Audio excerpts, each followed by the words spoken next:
In this session, we're going to look at the triggers and factors that heighten the occurrence of electoral violence in Nigeria.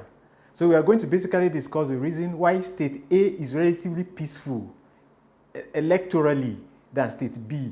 So why is it that one state has low record of electoral violence, while State B has permanent record of electoral violence?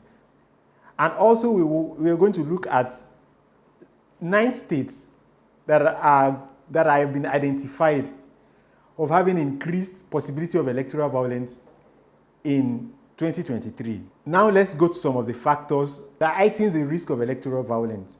The first one that we have to look at is power struggle between candidates, between political parties.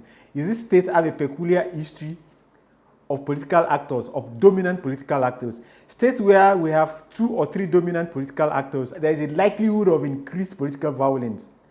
Also, what's the resources like in the state? A state that has vast access to resources has a tendency to have increased record of political violence. Also, what's the symbolic electoral value of that state? Also, we have to look at its local political rivalry. Then also we must understand what's the security climate of those states. States where you have ongoing ethno-religious conflicts, states where you have farmer-elders conflicts, states where you have ethno-religious conflicts, farmer-elders conflict, religious conflict itself. States like these have higher tendency of having electoral violence. Also, where you have ongoing security crisis, there's a tendency to have electoral violence. And also states where you have ethnicization of politics, where a dominant political group are seen as a political face of the state, where politics is ethnicized, where politics is dominated by an ethnic group, and you have other sub-ethnic groups. Such states are going to have higher incidence of political violence. And also states that have poor socioeconomic outcomes. There is a higher tendency of electoral violence in those states. There are 9 states that have been identified of having higher tendency of electoral violence in Nigeria. The first is Lagos.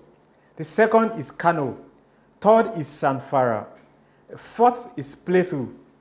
The fifth is Kaduna State. The sixth is Borno. Anambra comes 7th. Imo 8th, and Benue 9th. The reasons why these states have been identified, some of it has to do with Lagos and Kano are the home states of the 2 dominant presidential candidates. Lagos and Kano had some of the highest number of electorates in Nigeria. Also, Lagos and Kano have symbolic electoral value. Political parties want to win these states because you can't win the presidential election except you win these states. For Zamfara has ongoing security crisis. Banditry, Zamfara is the epicenter of banditry in Nigeria. There's an ongoing security crisis. Plateau has ongoing farmer-elders conflict, the settler, the immigrant community conflict in Benue. Also, Kaduna State itself has ongoing security crisis. Same for Benue. Anambra in recent time has witnessed upsurge in incidents of unknown gunmen, ethnic agitation for independence, secessionist movements. Same for Imo.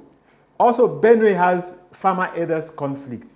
If you look at these groups of states, there is a tendency that most of the violence that is going to happen is going to occur in these states.